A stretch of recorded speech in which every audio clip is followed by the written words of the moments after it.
네, 가업 승계를 준비하고 계신 대표님들 많이 계실 텐데요.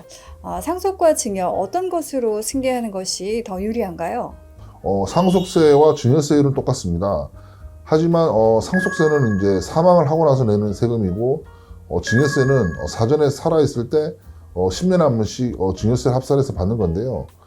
예를 들어서 강남에 거주하고 있는 고액 자산가의 조부모들은 자녀분들이 태어나면 태어나자마자 현금 증여를 적게는 1억, 많게는 5억씩 해줍니다. 그러니까 할머니, 할아버지가 손주들에게 현금 증여를 해준다는 말씀이신데, 예. 이유는 뭔가요? 그렇게 되면 할아버지 할머니 이제 부모는 아직 이제 뭐 자리를 못 잡아서 네. 그렇게 이제 경제적으로 여유롭지 못하지만 네. 할아버지 할머니는 이제 어느 정도 이제 경제적 활동도 오래 하셨고 네. 그만큼 이제 부를 많이 쌓으셨기 때문에 네. 부모님 입장에서는 아직까지 자산 증식을 극대화를 해야 되지만 네. 할아버지 할머니는 이제 그 부분보다는 절세를 이제 어떻게 해줄 거냐. 네. 그러면 이제 손자 손녀한테 가면 세대생 학중과세가 붙지만 세금을 좀 더 낸다고 하더라도 더 유리하다고 보는 거죠. 예를 들면 증여세율하고 상속세 똑같다고 했지 않습니까? 네. 그런데 1억 미만은 10%고 또 1억 초과 5억 미만은 20%인데 네. 그러면 예를 들어서 5억이라는 돈을 태어나자마자 현금 증여를 해줍니다. 네. 그럼 당연히 세금 낼 게 없기 때문에 세금까지 내야 될 부분까지도 이제 해주게 되죠. 네. 그러면 이제 태어났을 때 2천만 원 공제밖에 못 받겠죠. 아. 그리고 나서 해주고 나서 10년이 딱 지나고 나서 다시 이제 또 5억을 증여합니다. 네. 그때도 아직 미성년자니까 2천만 원밖에 공제가 못 받죠. 음. 그리고 나서 10년 또 지났을 때 20살 그때는 이제 네. 대학교 입학 후 생일이 지나면 그때는 성인이기 성인, 때문에 네. 5천만 원까지 공제를 받죠. 아, 그리고 또 네네. 5억을 해줍니다. 그리고 나서 또 10년을 또 있으면 30살이 되겠죠. 네. 그러면 또 5억을 해준다. 그러면 총 네. 해준 금액은 20억입니다. 어. 하지만 세금을 뭐 계산해 보면 뭐 20% 정도 된다고 했을 때 네. 약 16억 정도 어. 뭐 공제 받으면 좀 더 줄어드는 거죠. 네. 또 그 사이에 또 뭐 개별별로 또 뭐 그 사이 또 다른 걸 받게 되면 또 더 네. 많이 나올 수 있는 거고요. 아. 그래서 이제는 세금을 하나도 안 내고 네. 뭘 하려고 하면 할 수가 없습니다. 그래서 소위 편법 증여에 네. 대한 부분들에 말들이 많았고 하기 때문에 미리미리 살아계실 때 왜냐하면 10년을 합산한다고 했지 않습니까? 네네. 10년 합산한다는 거는 만일에 그런 일이 생기면 안 되지만 상속이 일어난다고 했을 때 10년 안에 그게 포함이 되면 기납부 네. 세금을 빼고 다시 그걸 합산하기 때문에 네. 지금 뭐 100세 시대라고 말을 많이 하시는데 네네. 그랬을 때 봤을 때는 뭐 증여가 유리한 측면이 많이 있다고 보여지는 겁니다. 그러면 이제 1세대의 어떤 그 절세를 위해서는 뭐 상속보다는 증여를 먼저 해야 된다라고 말씀을 해주셨는데 네네. 이제 이런 그 현금으로 증여를 해주는 거 말고 네네네. 요즘에 이제 부동산, 그러니까 네네. 부동산 자산으로 증여를 하는 경우도 많이 봤는데 네네네. 요즘에 부동산이 정말 핫 이슈잖아요. 네네. 부동산 관련 그 통계 자료를 준비하셨다는데 네네네. 설명을 좀 부탁드리겠습니다. 2003년도에 수도권 주택 매매 거래 가액이 네. 평균가가 5억이었습니다. 네. 그런데 작년에 평균 금액이 네. 12억으로 대폭 증가했습니다. 네. 그리고 또 다른 문제가 뭐냐면 네. 매월 5월 달마다 이제 뭐 그 부동산 이제 그 공시가가 많이 변동되지 않습니까? 네. 근데 그 기준이 많이 대폭 상향이 됐습니다. 네. 그러다 보니까 뭐 보유세, 재산세 이런 것들이 많이 늘었죠. 네. 그러면 뭐냐면 참 아이러니하게도 네. 통계청 자료를 보면 네. 2003년도에는 상속세를 내는 신고자 수가 네. 약 1310명이었습니다. 예. 그런데 작년 말로는요 9배가 는 11,520명으로 대폭 증가했습니다. 네. 그러니까 한마디로 상속세는 예전에는 부자들만 내는 소위 부자세였지만 네.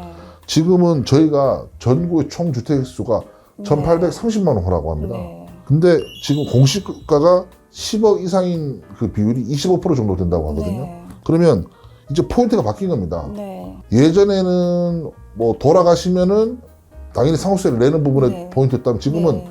지가 상승. 네. 지가 상승으로 인해 가지고 본인이나 가족이 원치 않는데도 세금을 내는 그런 실정으로 이제 패러다임이 바뀌었다고 보시면 되시는 겁니다. 그러니까 일단 뭐 자산 가치가 상승할 수 있기 때문에 네네. 흔히들 얘기하는 것처럼 지금이 가장 쌀 때, 네, 지금이 맞습니다. 가장 뭐 가격이 낮을 때라고 이야기를 하잖아요. 부동산이든 뭐든 이때 이제 증여를 하는 게 네. 가장 중요하다고 말씀을 예. 해주신 것 같아요. 왜냐하면 여러 가지를 생각해 보셔야 되는데 네. 일단은 3년 전에 이제 많이 특히 마용성, 마포, 용성, 네. 성수동에 아파트 20평대가 거의 뭐 한 8억에서 한 10억 사이였는데 네. 지금 그 아파트들이 10억에서 20억 갑니다. 네. 그러면 당연히 오르면 좋죠. 근데 네. 오르면 좋은데 주변에 다른 데 가려도 그만큼 이상 줘야 되거든요. 네, 그렇죠. 또 근데 1가구 1주택이 아니라 1가구 2주택, 1가구 3주택 보유세가 늘어나죠. 양도세가 늘어나죠. 네. 팔려니까 어떻게 팔아야 될지. 네. 또 그리고 부동산에 대한 그런 30번에 가까이 대책이 일어났는데도 부실만 조정하고 잘 못했습니다. 네. 그러다 보니까 어떤 문제가 있냐면 매매를 한다 보다는 네. 배우자나 자녀한테 부담부 증여를 하는 경우가 많이 생겼거든요. 네. 또 그러면 또 부담부 증여에 대한 또 실효성을 또 따져봐야 되고 네. 사실 이게 어떤 부분이 있냐면 제일 세무사님들이 제일 부담스러워하고 싫어하는 세가 양도세입니다. 네, 양도세. 양도세는 진짜 아다르고 어다르고 네. 겉다르고 코에 고면 코골이 귀에 네. 귀걸이거든요. 그래서 양도세 신고를 잘 안 해주시려고 그러고 네. 양도세 신고를 잘하는 타짜 세무사님들도 네. 어떨 때는 신고를 실수하세요. 아. 그럼 신고를 실수하는 만큼에 대한 가액은 또 담당 기장세무사 물어줘야 되는 경우가 있기 때문에 네. 쉬운 일이 아니기 때문에 이 아. 부분을 한번 그런 사례에 속해 있다고 생각하시면은 좀 더 면밀히 검토하고 네. 전문가한테 한번 상담을 한번 받아보시는 네. 게 좋을 것 같습니다. 네. 네네네. 이제 말씀 들어서는 이제 당장 빨리 이렇게 네. 준비를 해야 될 것 같은데 네네네. 이 사전증여가 절세에 효과적이라는 말씀이신데요. 이제 네. 최근에 혹시 네. 이제 사전증여 관련해서 네. 절세 사례가 있으시다면 네, 소개를 네, 네. 좀 부탁드리겠습니다. 2010년도에 이제 제조업으로 법인을 설립을 하고 네. 2011년에 대표님 배우자분하고 자녀분들한테 이제 회사 설립한 지 3년 미만이기 때문에 네. 순자산 가치로 이제 주식 증여를 해주면 네. 이제 훨씬 더 유리하게 해줄 수 있는 부분이 있거든요. 네, 네. 그래서 그거를 이제 증여한 것도 없고 해서 해드렸었습니다. 네.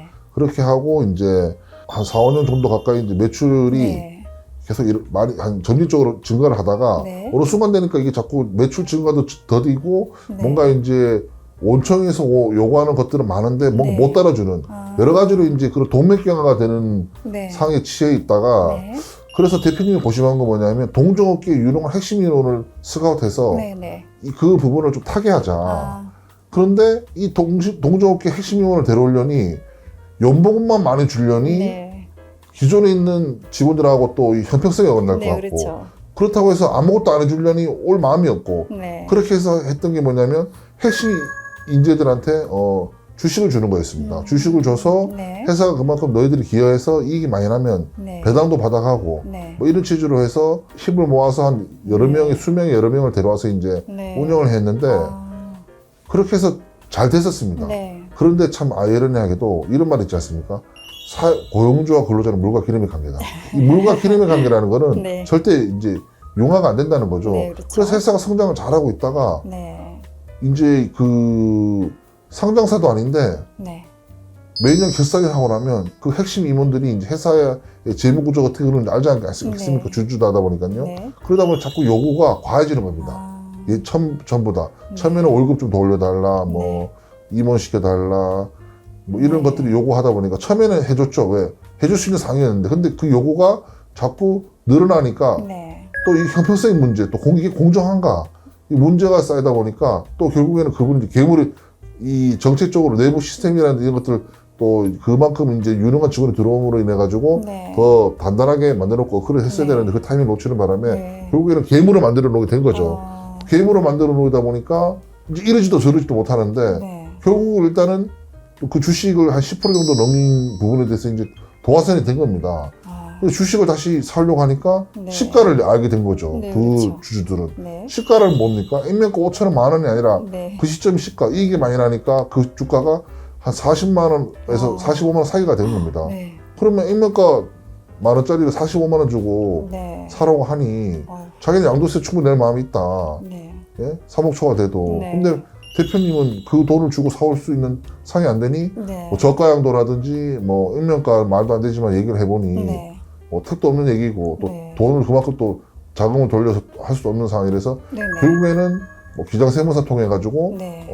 자서 취득을 했습니다. 아. 몇 년 전에요. 네네. 근데 그렇게 세월 흘러다 보니까 그 네. 대표님 나이가 이제 60이 넘어가지고 예. 주변에 뭐 골프를 치러 가거나 아니면 뭐 은행 관련된 PB가 뭐 승계에 대해서 고민 좀 하셔야 되지 않냐라는 네. 얘기를 들어보니 네. 예전에는 그런 부분에서 관심도 없고 하다 보니까 근데 최근에 이제 뭐 대내 환경이 뭐 러시아 우크라이나 사태라든지 뭐 네. 유가라든지 뭐 네.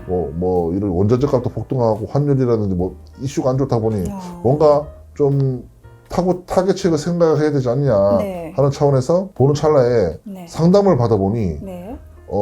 여기 이제 뭐 사례인데요. 네. 이거 보시면 이런 겁니다. 그분이 이제 사전 특례를 일단은 먼저 물어보셨어요. 그래서 네. 사전 특례를 물어보셔서 피상속이 및 증여자 요건, 네. 뭐 연령은 60세 이상 부모, 그다음에 네. 지분 요건, 네. 10년 이상 뭐 보유하셨고, 네. 그다음에 최대 주주고 50% 이상 지분을 계속 유지했습니다. 네. 그것도 되고, 그다음에 대표이사 재직 요건, 네. 대표이사 재직 요건도 되세요. 네. 아니 그런데 뭐가 어디서 좀 대표님 멘탈에 가셨냐면 네. 상속 및 수증자 요건에서 아, 네. 이 부분에서도 그렇고 공제한도 이제 업무 무관 자산이 네. 자사주 취득이 업무 무관 자산하고 관련이 있다는 게 생각도 못했고 이해도 네. 못했던 겁니다. 네. 자 그러면 사실 이제 이런 거거든요. 국가가 네. 지금 작년 같은 경우도 그 국세청에서 세수를 추가로 37조 몇천억을 더 걷었는데도 네. 부족하다라고 하고 있는 상태에서 계속 지금 뭐 증세가 지금 강화되고 있지 않습니까? 그런 네. 상태인데 과연 국가가 세금을 면제해 준다는 이 가업 사전특례 네. 상속공제라는 게 네. 쉽게 해가지고 사전특례 같은 경우는 살아있을 때 해주는 부분이고 5억까지는 세금을 안 묻습니다. 주식을 네. 주는데 또 30억까지는 10%고 또 네. 뭐 초과되는 부분에서 20% 세금을 내고 네. 또 상속공제 같은 경우는 뭐 여기서 이제 제가 이제 거기다가 설명할 때 이렇게 설명해 드리는데 네. 10년 이상이 되신 기업은 200억, 네. 20년 이상은 300억, 30년 이상 500억이죠. 그 주식 가치에 대한 그 가액이요. 네. 엄청 날쌔 보이잖아요. 네. 엄청나게 많아 보이잖아요. 네. 그런데 이거를 혜택을 받는 기업이 혹시 몇 프로나 되는지 아십니까? 그리 많지는 않을 것 같아요. 네. 그 혹시 아시는지 모르겠지만 네. 매년 하반기에 네. 국회에서 국감이라고라는 걸 예, 예. 엽니다. 그게 좀 시기가 좀 달라요. 뭐 정치적인 네. 문제 이슈가 있어서. 네. 그러면 국감을 하면 어떻게 되냐면 기획재정부가 보고를 합니다. 국회의원 그 피감 기간에요. 그러면 네. 기획재정부가 보고를 할 때 국세청에 있는 데이터를 갖고 보고를 하는데요. 네. 여기 보시면 참 아이러니하게도요. 작년 같은 경우 그 전체 가업 승계 관련된 사전특례 관련된 네. 신청 회사가 4,468개입니다. 4,468개 예. 신청을 했다는 말씀이시죠? 네네, 사례수로 보면요. 네. 유형은 뭐냐면, 뭐, 일반 중견기업, 뭐, 네. 뭐 관계기업, 제조, 비제조, 그다음 매출 규모 100억 미만, 100억에서 500억, 그 다음에 500억에서 1000억, 1000억에서 2000억, 네. 2000억에서 3000억, 3000억에서 5000억, 네. 5000억에서 1조, 네. 1조 이상도 114개가 됩니다. 네. 또, 뭐, 종업원 기준으로 또 쭉 있고, 업력별로 쭉 있습니다. 네. 그런데 보면, 이 비율이 승계를 진행을 해서 제일 많이 한 게 15% 정도 되고요. 15%. 네. 예. 예정이 한 14%. 그리고 완료된 게 20% 미만입니다. 자, 그러면, 아까도 제가 설명드렸다시피, 네. 사전특례는 살아있을 때 미리 자녀에게 그렇죠. 해주며, 네. 5억까지는 무세, 세금 없습니다. 근데 보십시오. 우리가 증여세, 상속세가 5억 미만이면 세금 얼마입니까? 20%에 1,000만 원 공제해 주는 거 아닙니까? 네. 그러면 이거는 사전특례는 5억까지 세금도 20% 없어요. 네. 그럼 날쌔한 거잖아요. 그리고 30억까지 10% 세금 30억까지. 내고, 네. 30억 넘으면 또 20% 세금밖에 안 네. 내고요. 한도는 뭐 적었다고 할 수 있지만, 네. 그런데도 이거를 활용을 표면적으로는 할 수 있다고 하지만 실질적으로는 만만치 않다는 겁니다. 네. 그럼 뭐냐? 왜 그러냐? 이거는 많이 해본 사람한테 가서 유불리를 정확하고 냉정하게 따져봐야 가능한 거지. 네. 그냥 마냥 기장세무사님들한테 얘기하시면 네. 이렇게 얘기합니다. 부정적으로 얘기해요. 어떻게? 아니 가업 상속공제 받으면 대표님 돌아가시고 나면 보십시오. 뭐라고 하나? 10년이면 200억이고 20년이면 300억이고 30년이면 500억인데 네. 한도가 충분한데 이거 카드 한도가 아니지 않습니까? 네. 왜 굳이 미리 저지를 하십니까? 그래서 그러지 않으셔도 된다라고 뭉갭니다. 네. 근데 표면적으로 들어보면 그 얘기가 맞을 것 같지만 실질적으로 보면은 사후 요건이 10년에서 10년으로 줄어들었고 네. 하지만 업무 무관자산이라든지 그 사후 요건 맞추는 게 만만치가 않은 게 네. 대표님, 회장님은 나이가 65세에서 75세, 80세시거든요. 네. 그럼 전부 다 아날로그 세대세요. 골드 이런 거 좋아하시고 네. 금성 이런 분들인데 네. 요즘 젊은 대표님들 뭐입니까? 다 QLED TV 보고 계신 분들. 네, 그러면 그렇죠. 그럼 뭐예요? 고용을 유지한다는 게 만만치 않은 게 고용 유지가 발목 잡혀가지고 회사의 고정비 부분도 증가하고 네. 채사스서 악화되면 결국 그 기업의 존폐기는 없어지는 거 아닙니까? 의미가 있나요? 의미가 없는 얘기죠. 네. 그래서 그런 부분들이 중요하다고 되는 거기 때문에 네. 자녀분들은 그런 건 알아요. 계산은 빠릅니다. 네. 근데 그 계산이 회장님, 대표님은 마음으로 가슴으로 오래된 회사의 이 회사를 유지하는 측면에서 하는 거지만 자녀분들은 세금적 유리한 측면만 생각하기 때문에 굳이 네. 확률을 보기 때문에 이 간극이 있는 겁니다. 그래 그 간극을 잘 채워줄 수 있는 방법으로 네. 가기 때문에 네. 아까도 말씀드렸죠. 표면적으로는 네. 네. 되게 유리한 조건이 유리합니다. 네. 그리고 국가가 지금 세금을 면제해 주는데 만만할까요? 그래서 중소기업 기업 경영에 또는 큰 상공회의소 회장분들 얘기하지 않습니까? 네. 우리나라도 독일같이 일본처럼 가압승계 요건을 완화시켜 줘야 된다. 네. 그래야 100년 장수기업이 만들어진다. 근데 독일을 하고 일본을 가보면 정말 한 회사가 50년, 70년 된 회사가 많거든요. 네. 우리나라 만만치 않죠. 네. 그럼 이 요건을 맞춰주는데 맞춰주냐 이거죠. 왜? 증세 때문에 안 맞습니다. 네. 그렇기 때문에 많이 해본 분한테 네. 맡겨서 네. 제대로 상담 받아보시고 네. 크로스체크 받아보시고 네. 실질적 이익과 표면적 이익 네. 그리고 뭔가 본질적으로 문제가 뭐고 어떻게 해야 개선되고 네. 그러니까 문제가 있는 걸 미리 알면 좋잖아요. 그러면 사전에 먼저 MRI 찍었으니까 본질 진단 받아보고 네. 개선을 어떻게 할 수 있는지 또 네. 개선의 대책으로 인해서 우리가 실질 이익이 뭔지 이런 걸 따져볼 필요가 있지 않냐라는 네. 생각이 드는 겁니다. 네. 우리 그 가업승계를 준비하고 계신 대표님이 계시다면 이제 네. 전문가분의 도움을 통해서 네네. 증여자나 수증자 요건들도 충분히 확인을 해야 하는 거고, 네네네. 그다음에 이제 가업승계나 가업승계 증여 특례에 관해서도 네네.